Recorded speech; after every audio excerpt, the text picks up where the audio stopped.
Hello, welcome to midnight fair channel. ज़रा सोचिए कि अगर आपका सिर्फ एक बार खांसना, छींकना या डर के मारे चीखना भी आपकी मौत की वजह बन जाए तो दुनिया कैसी होगी। आज की इस वीडियो में हम साल 2019 की एक बेहद डरावनी फिल्म द साइलेंस का पूरा ब्रेकडाउन करने वाले हैं। अगर आपको फिल्म की पूरी कहानी आसान शब्दों में एंडिंग एक्सप्लेनेशन के साथ देखना पसंद है तो इस चैनल को अभी सब्सक्राइब कर दीजिए। चलिए कहानी को गहराई से समझते हैं। फिल्म की शुरुआत होती है पेनिसिल्वेनिया के एपलाचियन पहाड़ों में, जहां साइंटिस्ट और गुफा खोजकर्ताओं की एक टीम जमीन के बहुत नीचे एक प्राचीन गुफा प्रणाली की खोज कर रही है। ये गुफा लाखों सालों से बाहरी दुनिया से पूरी तरह कटी हुई थी। साइंटिस्ट भारी मशीनों, जैक हैमर और कटर का इस्तेमाल करके एक बहुत पुरानी और मोटी पथरीली दीवार को तोड़ते हैं। उन्हें लगता है कि वे विज्ञान की दुनिया में कोई नया इतिहास रचने वाले हैं, लेकिन जैसे ही दीवार में एक बड़ा सा छेद होता है, अंदर से एक अजीब और डरावनी आवाज आने लगती है। पलक झपकते ही उस अंधेरी गुफा के अंदर से लाखों की तादाद में छोटे पीले और अजीब चमगादड़ जैसे दिखने वाले जीव बाहर की तरफ भागते हैं। इन जीवों को फिल्म में वेप्स कहा गया है, क्योंकि ये जीव लाखों सालों से बिना रोशनी के बिल्कुल अंधेरे में जी रहे थे, इसीलिए ये पूरी तरह से अंधे हैं। लेकिन रोशनी ना होने के बावजूद इनके सुनने की ताकत बहुत खतरनाक है।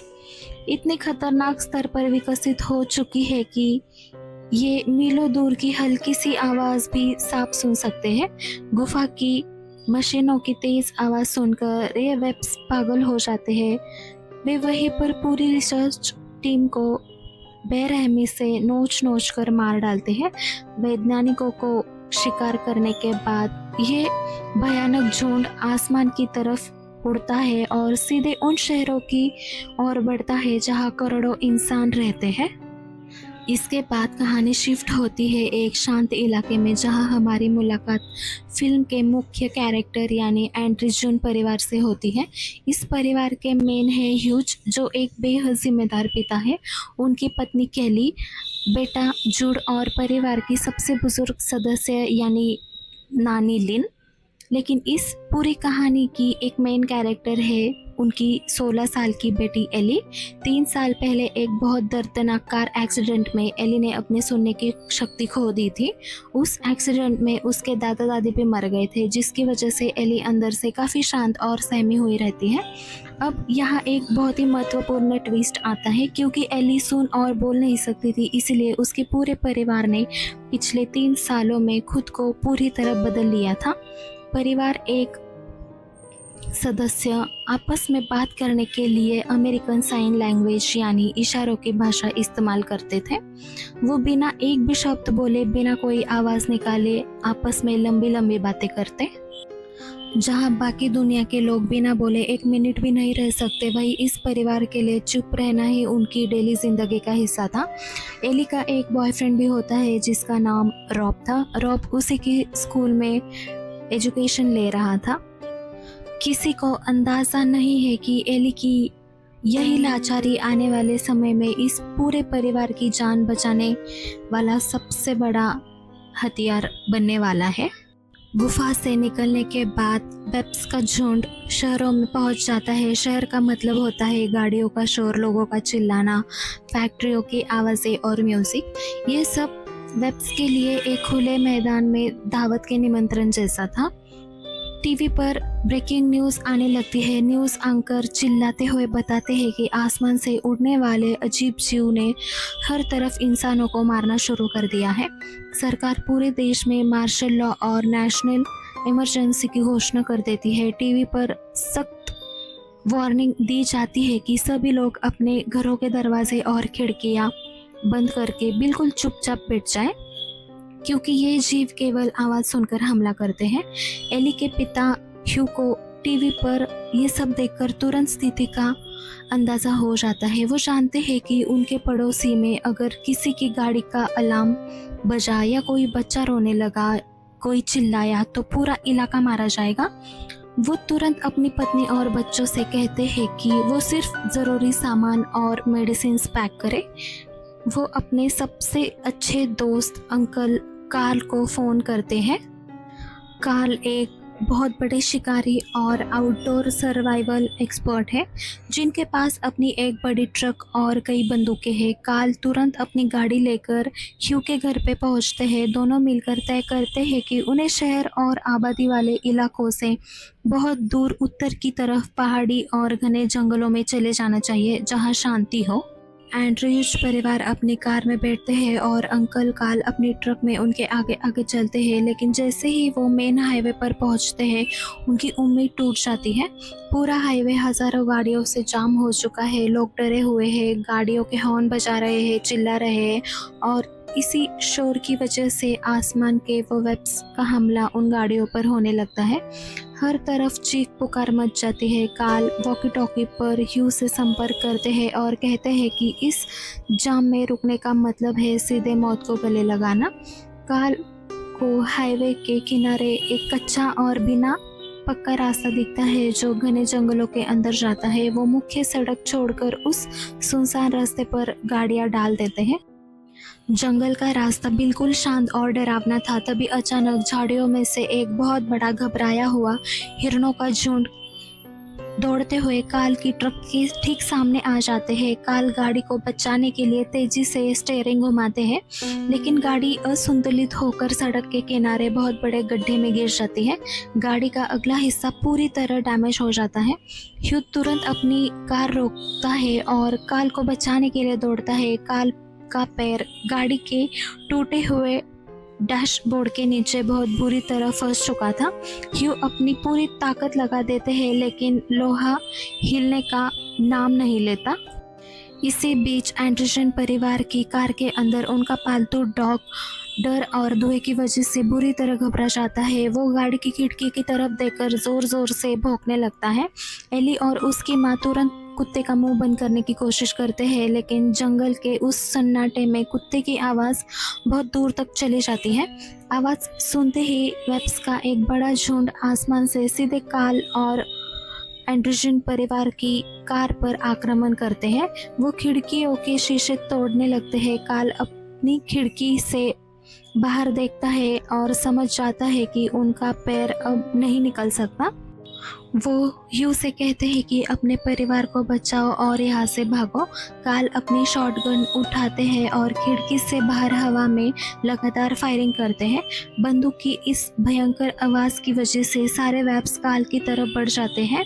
ह्यू रोते हुए अपनी कार की तरफ भागते हैं और पूरा परिवार कार्ल के इस महान बलिदान की वजह से वहाँ से पैदल ही जंगल के अंदर भागने में कामयाब हो जाते हैं।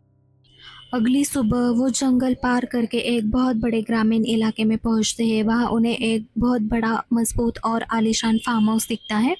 सबसे अच्छी बात ये थी कि उस घर के चारों तरफ एक लोहे के कटीले तारों की बॉर्डर बनाई गई थी।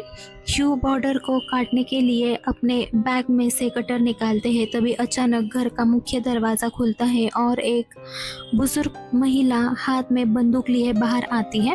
वो बहुत डरी हुई है और चिल्लाते हुए कहती है, मेरी ज़मीन से तुरंत दफा हो जाओ। ह्यू घबराकर उसे इशारों से चुप रहने के लिए कहता है, लेकिन वो औरत लगातार चिल्ला रही थी। उसकी आवाज़ खत्म होने से पहले ही आसमान से वेब्स की एक पूरी फौज उस बूढ़ी औरत पर टूट पड़ती है।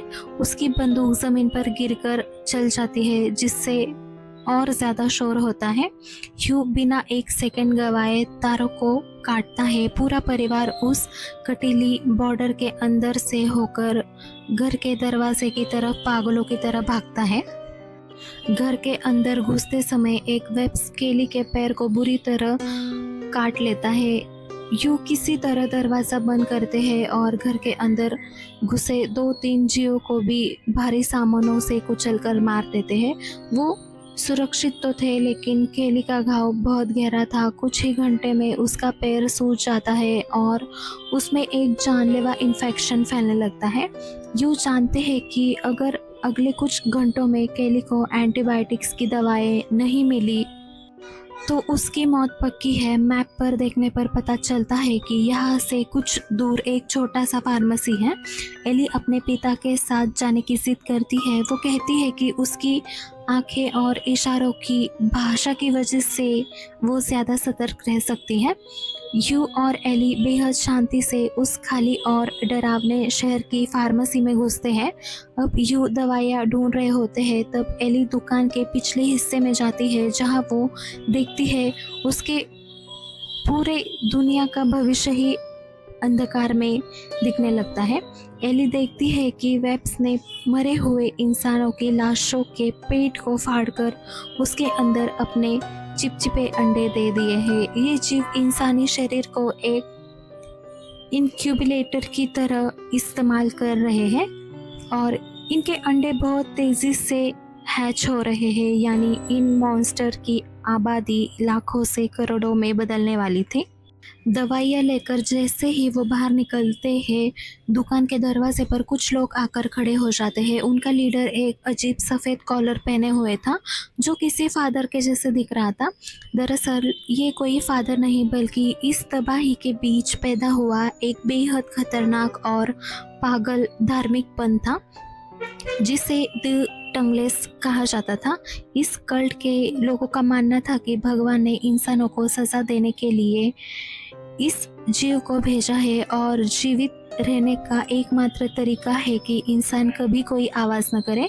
इसीलिए इस ग्रुप के सभी लोगों ने अपनी ही जीभ को चाकू से काट दिया था। ये लीडर एक नोट पैड पर लिखकर ह्यू को अपने ग्रुप में शामिल होने के लिए कहता है। वो एली को बेहद ही अजीब और हवस भरी नज़रों से देखता है क्योंकि वो समझता है कि ये लड़की सुन नहीं सकती और इस शांत दुनिया के लिए एक परफेक्ट इंसान है। यू अपनी कुल्हाड़ी और बंदूक तान देता है। खतरा महसूस होते ही कल्ट का लीडर उन्हें जाने का रास्ता दे देता है, लेकिन उसकी आंखों में एक अजीब सा पागलपन साफ दिख रहा था। ह्यू और एली किसी तरह घर वापस पहुंचते हैं और एली को दवा दे देते हैं। रात होते ही पूरा परिवार चैन की सांस लेता है, लेकिन अचानक एली जब खिड़की से बाहर देखती है तो उसका पूरा शरीर ठंड के मारे कांपने लगता है। घने कोहरे के बीच कल्ट के दर्जनों लोग सफ़ेद कपड़े पहने हुए, हाथों में हथियार लिए उनके पूरे फार्म हाउस को घेर कर खड़े थे। कल्ट का लीडर उनका पीछा करते हुए शहर से यहाँ तक पहुंचा था। कल्ट का लीडर दरवाजे पर आकर बोलने लगता है। वो नोटपैड पर लिखकर मांग करता है कि लड़की एली को हमारे हवाले कर दो। उनका मानना था कि एली जैसी युवा और प्राकृतिक रूप से शांत लड़कियों की मदद से वो अपने नई जीभ कटी इंसानों की नस्ल को आगे बढ़ाएंगे। ह्यू गुस्से से पागल हो जाते हैं। वो दरवाज़ा थोड़ा सा खोलकर अपनी बंदूक बाहर निकालते हैं और नोटपैड पर लिखते हैं, यहाँ से चले जाओ वरना सबको मार डालूंगा। कल के लोग पीछे नहीं हटते बल्कि वो एक ऐसा खौफनाक और शैतानी चाल चलते हैं जिसकी किसी ने कल्पना नहीं की थी। वो अपने ग्रुप की एक छोटी मासूम बच्ची को अकेले घर के अंदर भेजते हैं। एली को लगता है कि बच्ची रास्ता भटक गई है। वो उसे गले लगाने के लिए आगे बढ़ती है, लेकिन तभी एली की नज़र बच्ची के कोट के अंदर जाती है।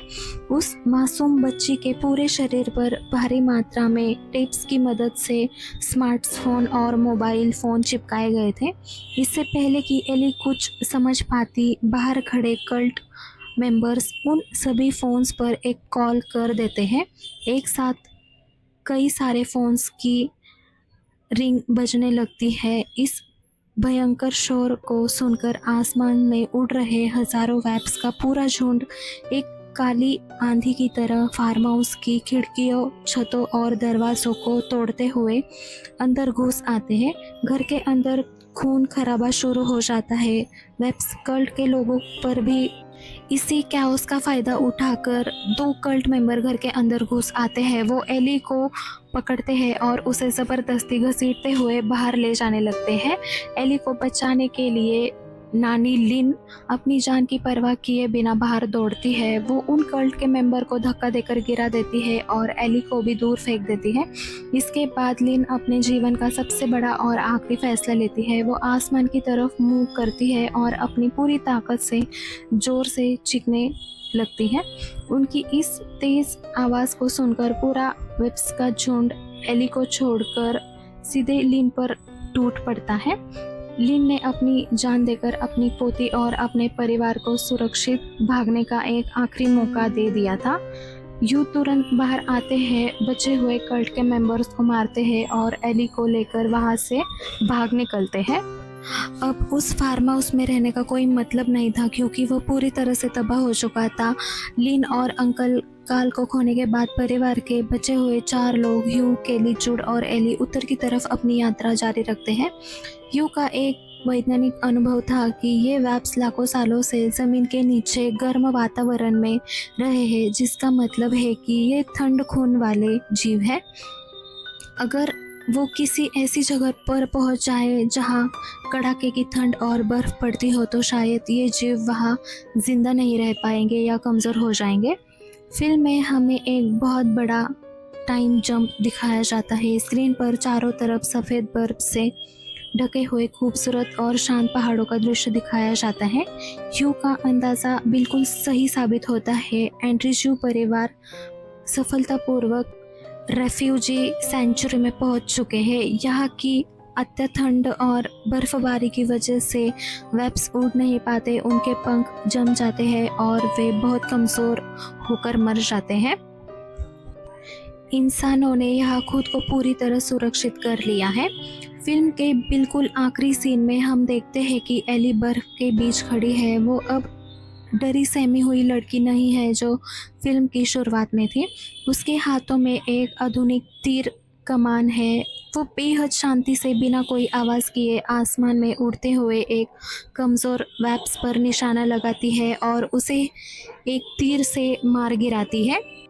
यह कहानी हमें एडाप्टेशन का एक बहुत बड़ा संदेश देती है। इस फिल्म की सबसे बड़ी आयरनी यही है कि जिस बहरेपन और साइन लैंग्वेज को पूरी दुनिया में लोग एली की एक कमज़ोरी या अपंगत्व मानते थे, इस नई और शांत दुनिया में वही लाचारी इस पूरे परिवार के लिए एक सबसे बड़ा वरदान साबित होती है।